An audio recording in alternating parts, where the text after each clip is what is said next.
साथियों,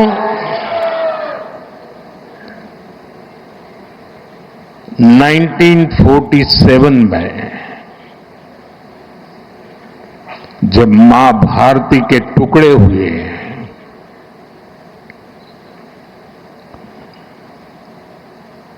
कटनी चाहिए थी तो जंजीरें, लेकिन काट दी गई भुजाएं। देश के 3 टुकड़े कर दिए गए।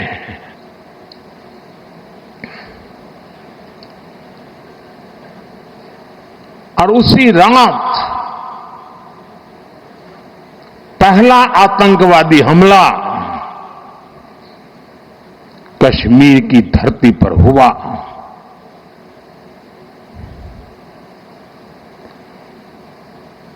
मां भारती का एक हिस्सा आतंकवादियों के बलबूते पर, मुजाहिदों के नाम पर पाकिस्तान ने हड़प ले लिया।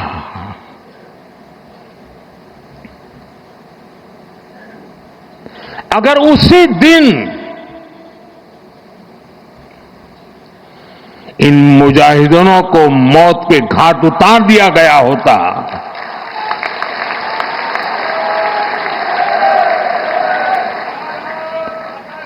और सरदार पटेल की इच्छा थी कि पीओके वापस नहीं आता है तब तक सेना रुकनी नहीं चाहिए, लेकिन सरदार साहब की बात मानी नहीं गई और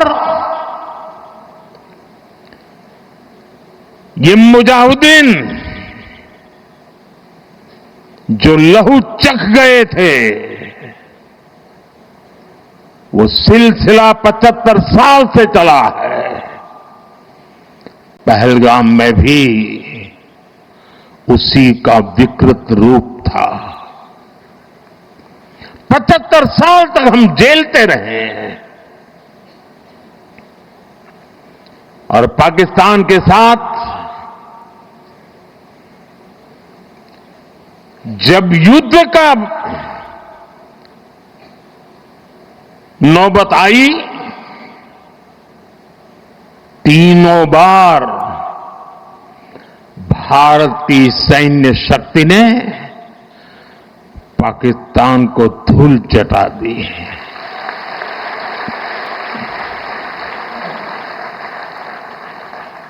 और पाकिस्तान समझ गया कि लड़ाई में वो भारत से जीत नहीं सकते हैं, और इसलिए उसने प्रॉक्सी वॉर चालू किया। सैन्य प्रशिक्षण होता है, सैन्य प्रशिक्षित आतंकवादी भारत भेजे जाते हैं और निर्दोष निहत्थे लोग, कोई यात्रा करने गया है, कोई बस में जा रहा है, कोई होटल में बैठा है, कोई टूरिस्ट बन के जा रहा है, जहां मौका मिला वे मारते रहे, मारते रहे, मारते रहे, और हम सहते रहे। आप मुझे बताइए, क्या ये अब सहना चाहिए? क्या गोली का जवाब गोले से देना चाहिए? ईंट का जवाब पत्थर से देना चाहिए? ये कांटे को जल मूर्त से उखाड़ देना चाहिए?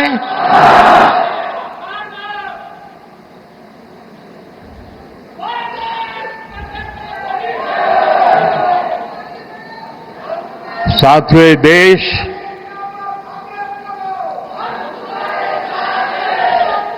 उस महान सांस्कृतिक परंपरा को लेकर के चला है,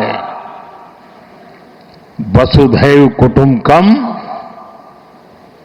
ये हमारे संस्कार है, ये हमारा चरित्र है, सदियों से हमने इसे जिया है।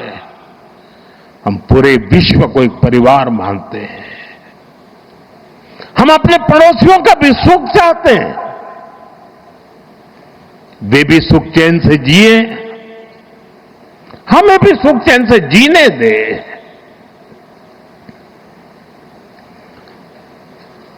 ये हमारा हजारों साल से चिंतन रहा है।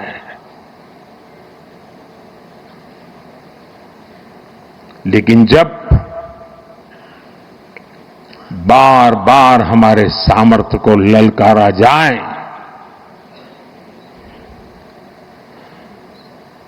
तो ये देश वीरों की भी भूमि है।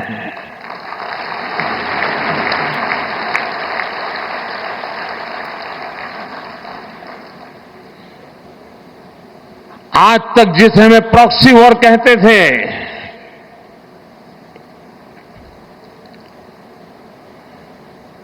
6 मई के बाद जो दृश्य देखे गए,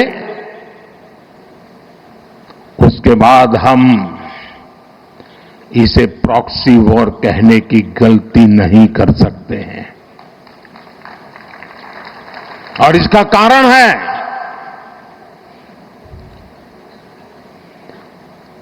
जब आतंकवाद के 9 ठिकाने तय करके 22 मिनट में, साथियों 22 मिनट में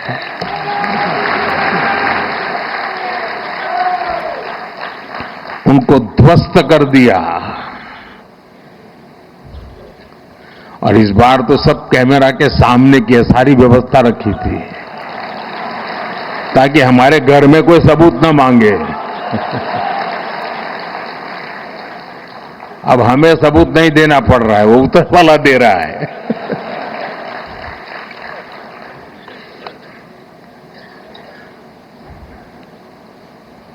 और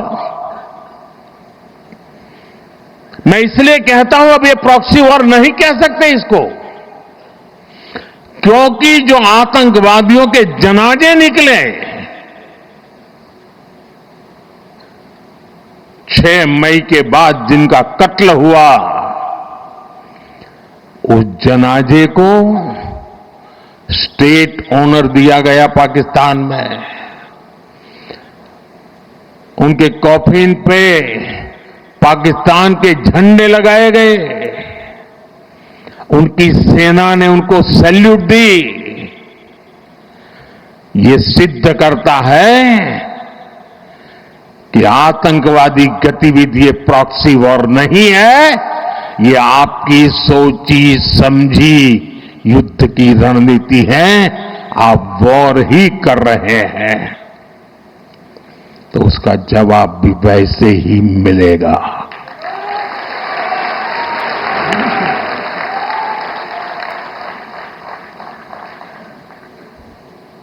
हम अपने काम में लगे थे, प्रगति के राह पे चले थे।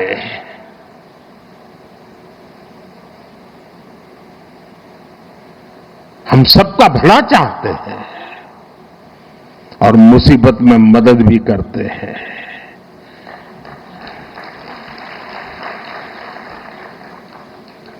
लेकिन बदले में खून की नदियां बहती है।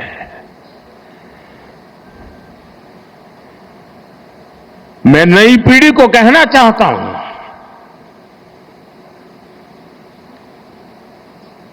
देश को कैसे बर्बाद किया गया है। 1960 में जो इंडस वाटर ट्रीटी हुई है,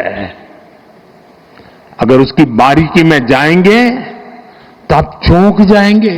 जयगान करने का कार्यक्रम नहीं बनाया। गुजरात सरकार ने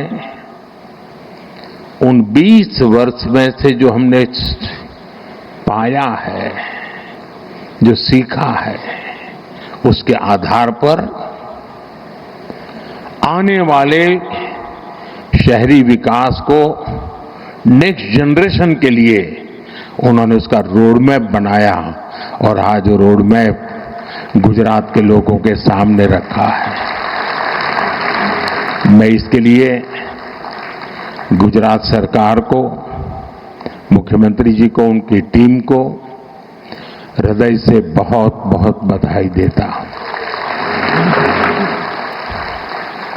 साथियों, हम आज दुनिया की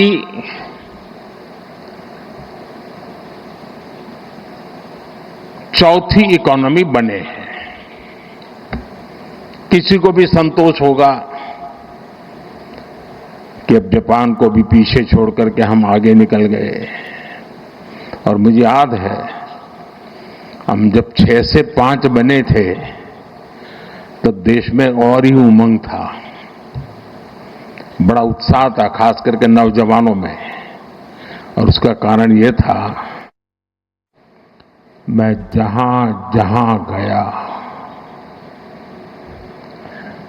ऐसा लग रहा है देशभक्ति का ज्वार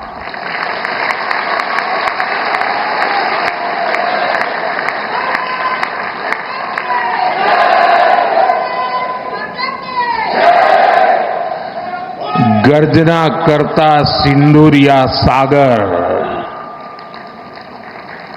सिंदूरिया सागर की गर्जना और लहराता तिरंगा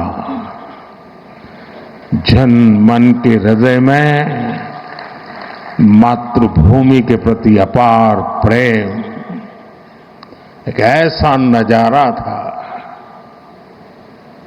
एक ऐसा दृश्य था। और ये सिर्फ गुजरात में नहीं, हिंदुस्तान के कोने कोने में है।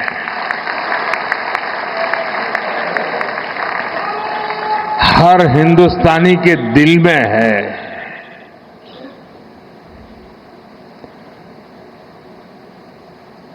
शरीर कितना ही स्वस्थ क्यों न हो,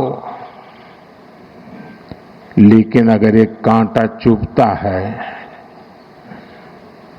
तो पूरा शरीर परेशान रहता है। अब हमने तय कर लिया है, उस कांटे को निकाल के रहेंगे।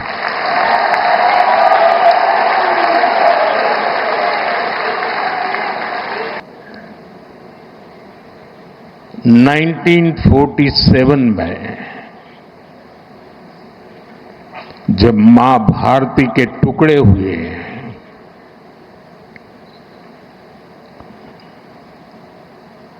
कटनी चाहिए थी तो जंजीरें, लेकिन काट दी गई भुजाएं। देश के 3 टुकड़े कर दिए गए।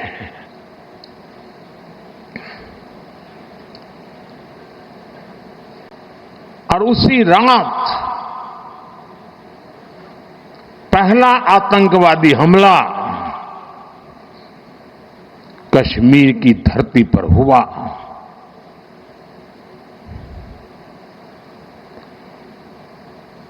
मां भारती का एक हिस्सा आतंकवादियों के बलबूते पर, मुजाहिदों के नाम पर पाकिस्तान ने हड़प ले लिया।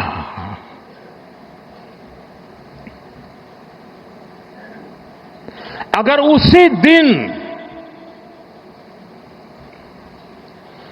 इन मुजाहिदों को मौत के घाट उतार दिया गया होता,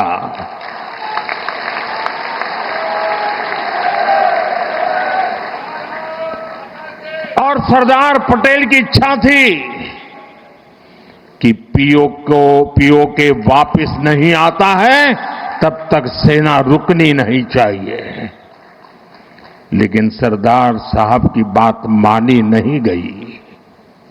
और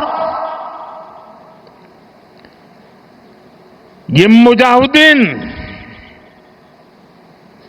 जो लहू चख गए थे,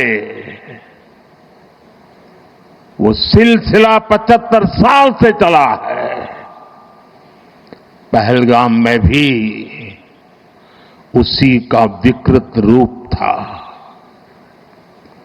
75 साल तक हम जेलते रहे और पाकिस्तान के साथ जब युद्ध का नौबत आई, तीनों बार भारत की सैन्य शक्ति ने पाकिस्तान को धूल चटा दी।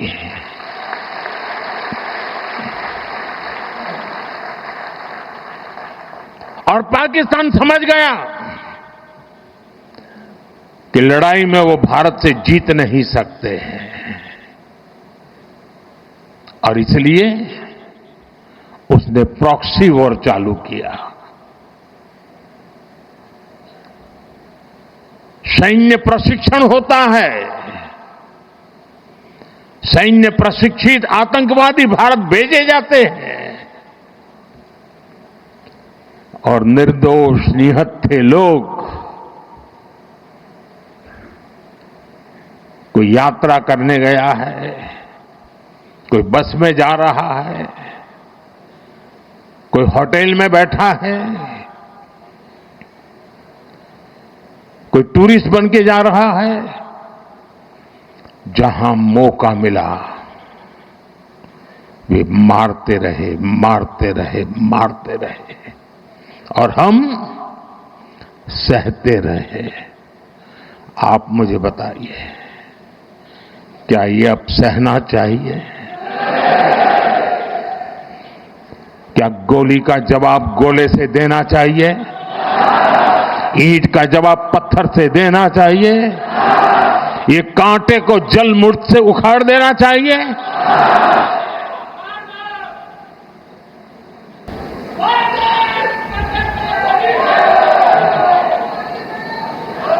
साथियों, ये देश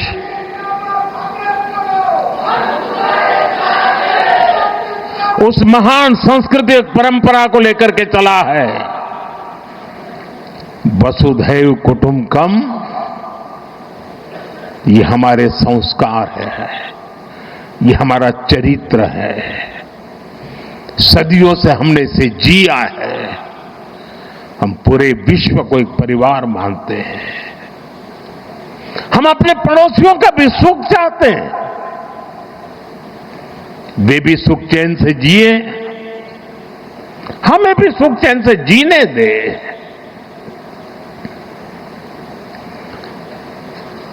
ये हमारा हजारों साल से चिंतन रहा है। लेकिन जब बार बार हमारे सामर्थ्य को ललकारा जाए,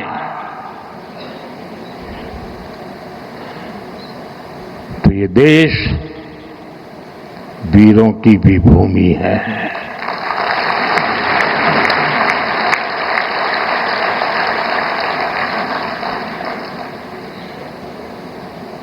आज तक जिसे हमें प्रॉक्सी वॉर कहते थे,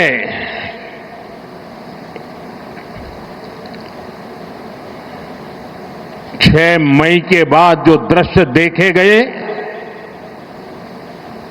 उसके बाद हम इसे प्रॉक्सी वॉर कहने की गलती नहीं कर सकते हैं। और इसका कारण है,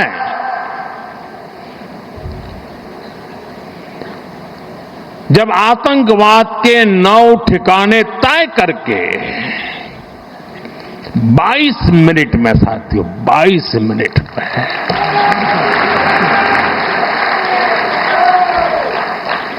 उनको ध्वस्त कर दिया। और इस बार तो सब कैमरा के सामने की सारी व्यवस्था रखी थी, ताकि हमारे घर में कोई सबूत ना मांगे। अब हमें सबूत नहीं देना पड़ रहा है, वो ऊपर वाला दे रहा है।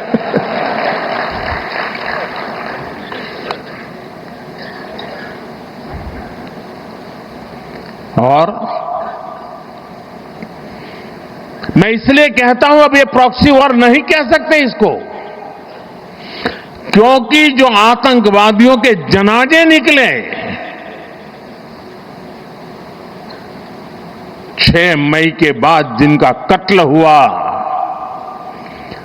उस जनाजे को स्टेट ऑनर दिया गया पाकिस्तान में, उनके कॉफिन पे पाकिस्तान के झंडे लगाए गए, उनकी सेना ने उनको सैल्यूट दी। ये सिद्ध करता है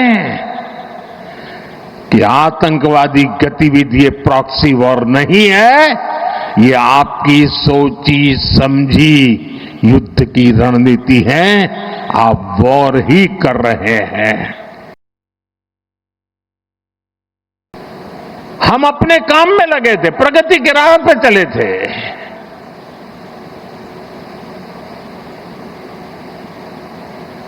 हम सबका भला चाहते हैं और मुसीबत में मदद भी करते हैं।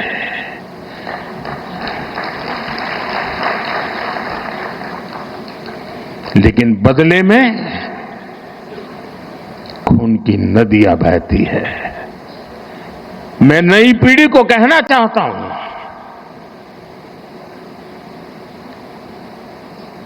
देश को कैसे बर्बाद किया गया है। 1960 में जो इंडस वाटर ट्रीटी हुई है, अगर उसकी बारीकी में जाएंगे तो आप चौंक जाएंगे। यहां तक तय हुआ है उसमें कि जो जम्मू कश्मीर की अन्य नदियों पर डैम बने हैं, उन डैम का सफाई का काम नहीं किया जाएगा, डिसिल्टिंग नहीं किया जाएगा, सफाई के लिए जो नीचे की तरफ गेट है वो नहीं खोले जाएंगे। 60 साल तक ये गेट नहीं खोले गए और जिसमें 100% पानी भरना चाहिए था, धीरे धीरे इसकी कैपेसिटी कम हो गई, 2%, 3% रह गया। क्या मेरे देशवासियों को पानी पर अधिकार नहीं है क्या? उनको उनके हक का पानी मिलना चाहिए, नहीं मिलना चाहिए क्या? और अभी तो मैंने कुछ ज्यादा किया नहीं है।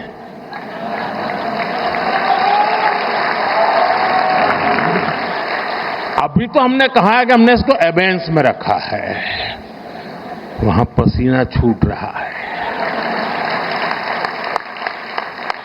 और हमने डैम थोड़े खोल करके सफाई शुरू की, जो कूड़ा कचरा था वो निकाल रहे हैं। इतने से वहां फ्लड आ जाता है। साथियों, हम किसी से दुश्मनी नहीं चाहते हैं। हम सुख चैन की जिंदगी जीना चाहते हैं। हम प्रगति भी इसलिए करना चाहते हैं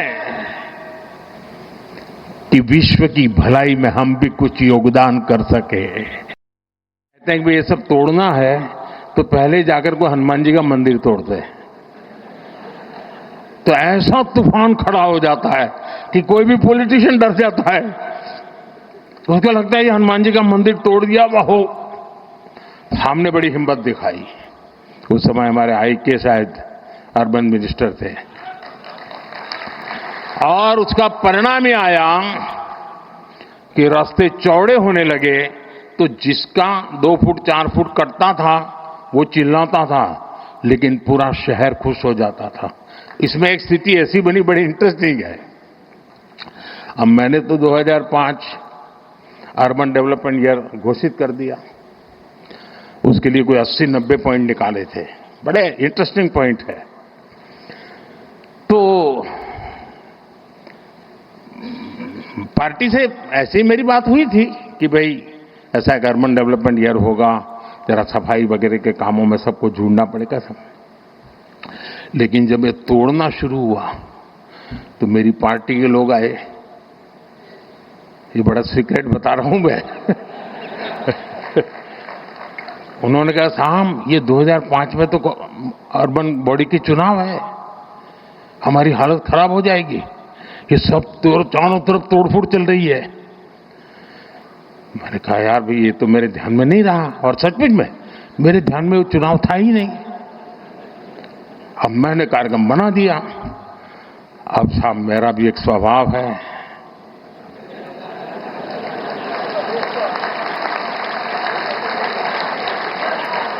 हम तो बचपन से पढ़ते आए हैं डगलू भरू के ना हटबू। तो मैंने कहा देखिए भाई आपकी चिंता सही है, लेकिन अब पीछे नहीं हट सकते। अब तो ये अर्बन डेवलपमेंट एरिया होगा, हार जाएंगे चुनाव क्या है, जो भी होगा। हम किसी का बुरा करना नहीं चाहते, लेकिन गुजरात में शहरों का रूप रंग बदलना बहुत जरूरी है। साथियों, हम लोग लगे रहे, काफी विरोध भी हुआ, काफी आंदोलन हुए, बहुत परेशानी हुई। यहां मीडिया वालों को भी बड़ा मजा आ गया कि मोदी अब शिकार आ गया हाथ में, तो वो भी बड़ी तुरी ताकत से लग गए थे। और उसके बाद जब चुनाव हुआ, देखिए मैं राजनेताओं को कहता हूं, मैं देश भर के राजनेता मुझे सुनते हैं तो देखना कहनाता हूं, अगर आपने सदनिष्ठा से, ईमानदारी से लोगों की भलाई के लिए निर्णय करते हैं, तत्कालीन भले बुरा लगे लोग साथ चलते हैं। और उस समय जो चुनाव हुआ 90% विक्ट्री बीजेपी की हुई थी, 90%। यानी लोग जो मानते हैं कि जनता ये नहीं जा, और मुझे याद है अभी ये जो यहां अटल ब्रिज बना है ना, तो मुझे ये साबरमती रिवर फ्रंट पे, तो पता नहीं क्यों मुझे उद्घाटन के लिए बुलाया था। कई कार्यक्रम थे तो मैंने कहा चलो भी हम भी देखने जाते, तो मैं जरा वो अटल ब्रिज पर टहलने गया, तो वहां मैंने देखा कुछ लोगों ने पान की पिचकारियां लगाई थी। अभी तो उद्घाटन होना था, लेकिन कार्यक्रम हो गया था। तो मेरा दिमाग, मैंने कहा इस पर टिकट लगाओ। तो ये सारे लोग आ गए, साहब चुनाव है, उसके बाद चुनाव था, मुझे टिकट नहीं लगा सकते। मैंने कहा टिकट लगाओ वरना ये तुम्हारा अटल ब्रिज बेकार हो जाएगा।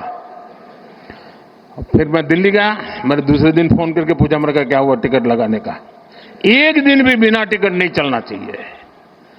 साथियों, खैर मेरा मान सम्मान रखते हैं सब लोग, आखिरकार हमारे लोगों ने ब्रिज पर टिकट लगा दिया। आज टिकट भी हुआ, चुनाव भी जीते दोस्तों, और वो अटल ब्रिज चल रहा है। मैंने कांकेरिया का पुनर्निर्माण का कार्यक्रम लिया, उसको टिकट लगाया, तो कांग्रेस ने बड़ा आंदोलन किया, कोर्ट में चले गए। लेकिन वो छोटा सा प्रयास पूरे कांकेरिया को बचा के रखा हुआ है, और आज समाज का हर वर्ग बड़े सुख चैन से वहां जाता है। कभी कभी राजनेताओं को बहुत छोटी चीजें डर जाते हैं। समाज विरोधी नहीं होता है, उसको समझाना होता है, वो सहयोग करता है और अच्छे परिणाम भी मिलते हैं।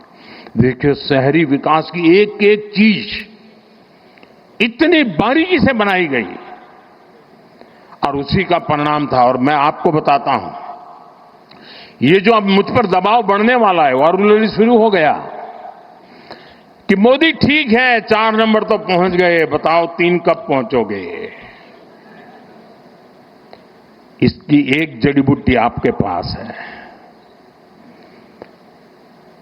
अब जो हमारे ग्रोथ सेंटर हैं वो अर्बन एरियाज हैं।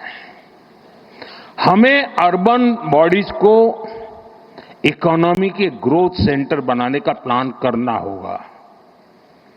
अपने आप जनसंख्या के कारण वृद्धि होती चले, ऐसे शहर नहीं हो सकते हैं।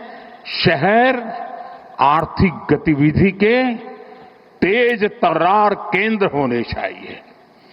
और अब तो हमने टियर 2, टियर 3 सिटी पे भी बल देना चाहिए, और वो इकोनॉमी एक्टिविटी के सेंटर बनने चाहिए।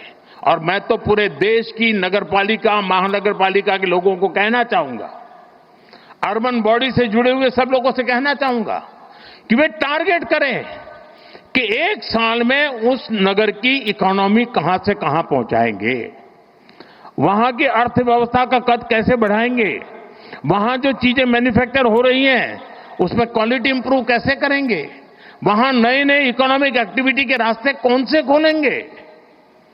ज्यादातर मैंने देखा नगर पालिकाएं जो नई नई बनती है तो क्या करते हैं, साथियों ये गवर्नेंस का एक मॉडल है।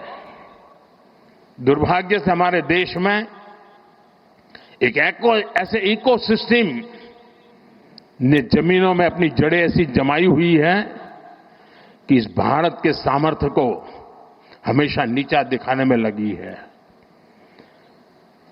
वैचारिक विरोध के कारण व्यवस्थाओं के विकास का अस्वीकार करने का उनका स्वभाव बन गया है।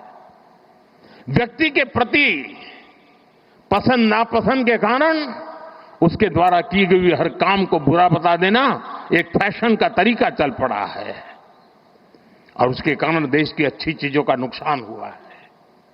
ये गवर्नेंस का एक मॉडल है। अब आप देखिए, हमने शहरी विकास पर तो बल दिया, लेकिन वैसा ही जब मुझे आपने दिल्ली भेजा तो हमने एस्पिरेशनल डिस्ट्रिक्ट, एस्पिरेशनल ब्लॉक के विचार किया कि हर राज्य में एकाध जिला, एकाध तहसील ऐसी होती हैं जो इतना पीछे होता है कि वो स्टेट की सारी एवरेज को पीछे खींच ले जाता है। आप जंप लगा ही नहीं सकते, वो बेड़ियों की तरह होता है। मैंने कहा पहले इन बेड़ियों को तोड़ना है और देश में 100 के करीब एस्पिरेशनल डिस्ट्रिक्ट उनको आइडेंटिफाई किया गया। एक 40 पैरामीटर से देखा गया कि यहां क्या जरूरत है। अब 500 ब्लॉक्स आइडेंटिफाई किए हैं। Whole of the government approach के साथ फोकस किया गया, यंग अफसरों को लगाया गया, फुल टेन्योर के साथ काम करे ऐसा लगाया। आज दुनिया के लिए एक मॉडल बन चुका है और जो डेवलपिंग कंट्रीज है उनको भी लग रहा है कि हमारे यहां विकास के इस मॉडल की ओर हमें चलना चाहिए।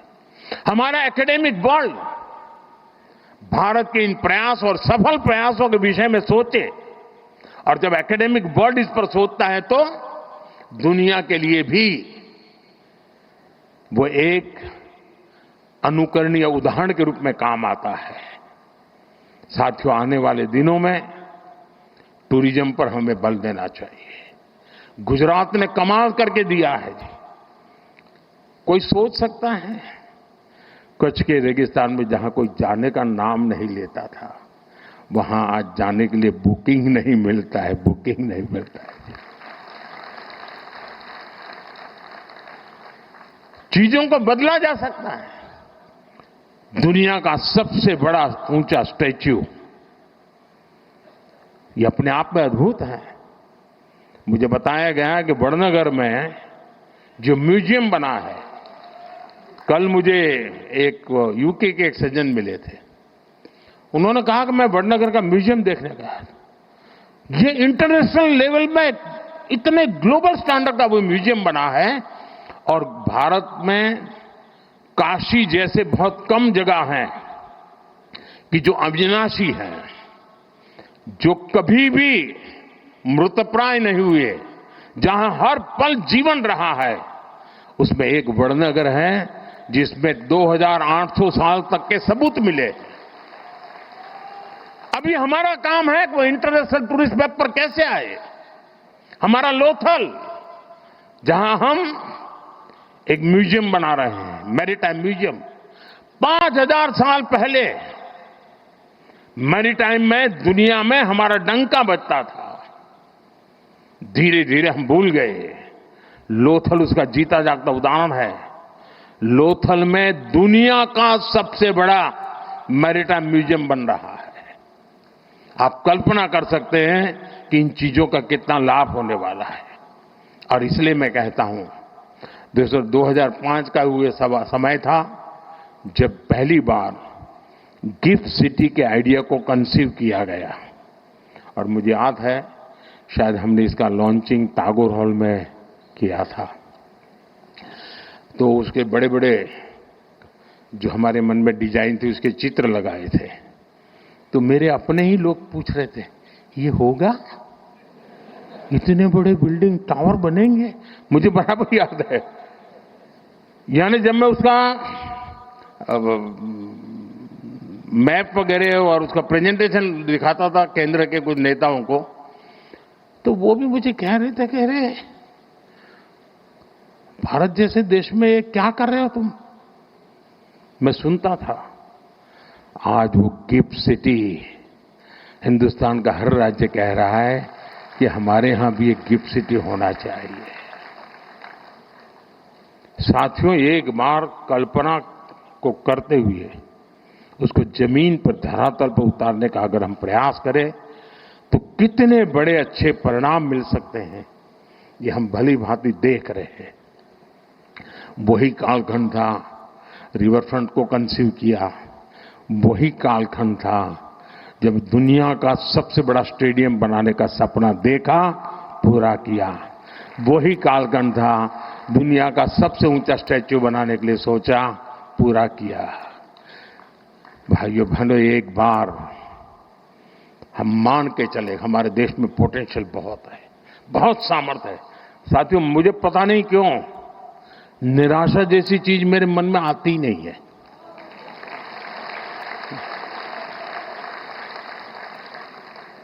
मैं इतना आशावादी हूं और मैं सामर्थ्य को देख पाता हूं जी। मैं दीवारों के उस पार देख सकता हूं, मेरे देश के सामर्थ्य को देख सकता हूं, मेरे देशवासियों के सामर्थ्य को देख सकता हूं, और इसी के भरोसे हम बहुत बड़ा बदलाव ला सकते हैं।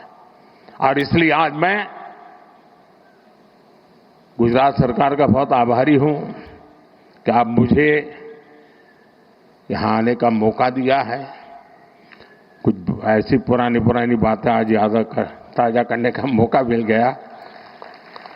लेकिन आप विश्वास करिए दोस्तों, गुजरात की बहुत बड़ी जिम्मेवारी है।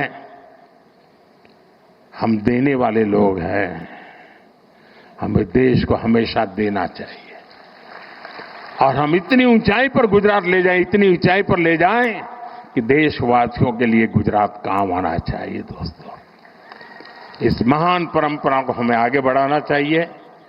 मुझे विश्वास है गुजरात एक नए सामर्थ्य के साथ, अनेकविध नई कल्पनाओं के साथ, अनेकविध नए इनिशिएटिव के साथ आगे बढ़ेगा। मुझे मालूम है मेरा भाषण शायद कितना लंबा हो गया होगा, पता नहीं क्या हुआ, लेकिन कल मीडिया में 2-3 चीजें आएगी, वो भी मैं बता देता हूं। मोदी ने अफसरों को डांटा मोदी ने अफसरों की धुलाई की, वगैरह वगैरह वगैरह। खैर वो तो कभी कभी चटनी होती है ना, इतना ही समझ लेना चाहिए। लेकिन जो बाकी बातें मैंने याद की है उसको याद कर करके जाइए। और ये सिंदूर या मिजाज,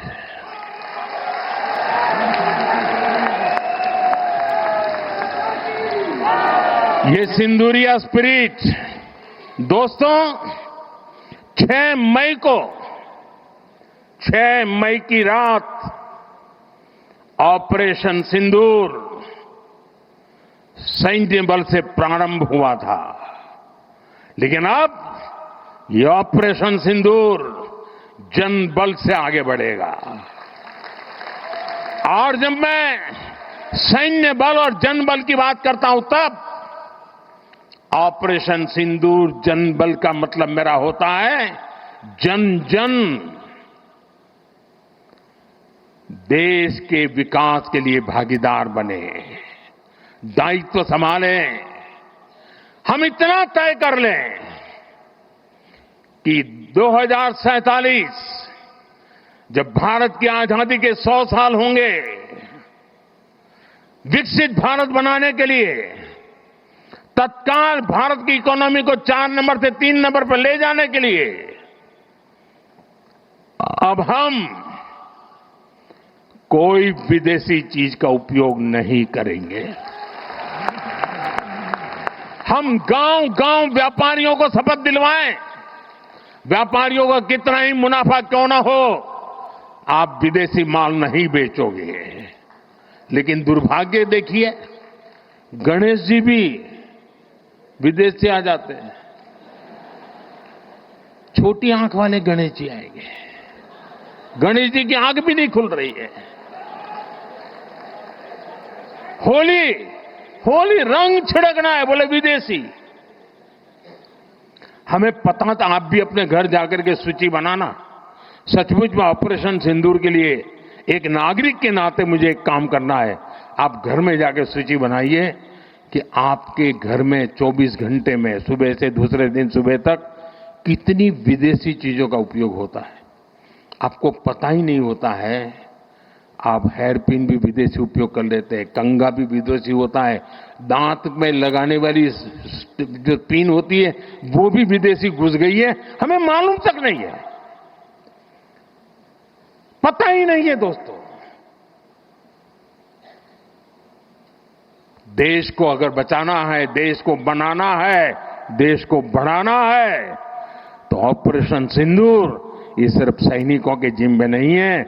ऑपरेशन सिंदूर 140 करोड़ नागरिकों के जिम्मे है। देश सशक्त होना चाहिए, देश समर्थ होना चाहिए, देश का नागरिक सामर्थ्यवान होना चाहिए, और इसके लिए हमने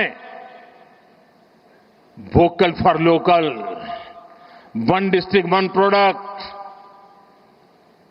मैं मेरे जो आपके पास है फेंक देने के लिए मैं नहीं कह रहा हूं, लेकिन आप नया नहीं लेंगे।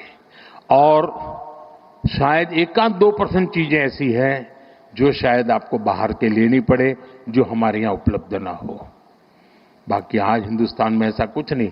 आपने देखा होगा, आज से पहले 25 साल 30 साल पहले विदेश से कोई आता था तो लोग लिस्ट भेजते थे, ये ले आना, ये ले आना। आज विदेश से आते हैं, वो पूछते हैं कि कुछ लाना है, तो यहां वाले के नहीं, यहां सब है, मत लाओ, सब कुछ है। हमें अपनी ब्रांड पे गर्व होना चाहिए, मेड इन इंडिया पर गर्व होना चाहिए। ऑपरेशन सिंदूर सैन्य बल से नहीं, जनबल से जीतना है दोस्तों। और जनबल आता है मातृभूमि की मिट्टी में पैदा हुई हर पैदावार से आता है। इस मिट्टी की जिसमें सुगंध हो, इस देश के नागरिक के पसीने की जिसमें सुगंध हो, उन चीजों का मैं इस्तेमाल करूंगा। अगर मैं ऑपरेशन सिंदूर को जन जन तक, घर घर तक लेके जाता हूं, आप देखिए हिंदुस्तान को 2047 के पहले विकसित राष्ट्र बना के रहेंगे और अपनी आंखों के सामने देख के जाएंगे। दोस्तों, इसी एक अपेक्षा के साथ मेरे साथ पूरी ताकत से बोलिए, भारत माता की, भारत माता की, भारत माता की। जरा तिरंगे ऊपर लहराने चाहिए। भारत माता की जय, भारत माता की जय, भारत माता की जय। वंदे वंदे वंदे वंदे वंदे वंदे वंदे वंदे वंदे वंदे वंदे वंदे। धन्यवाद जी।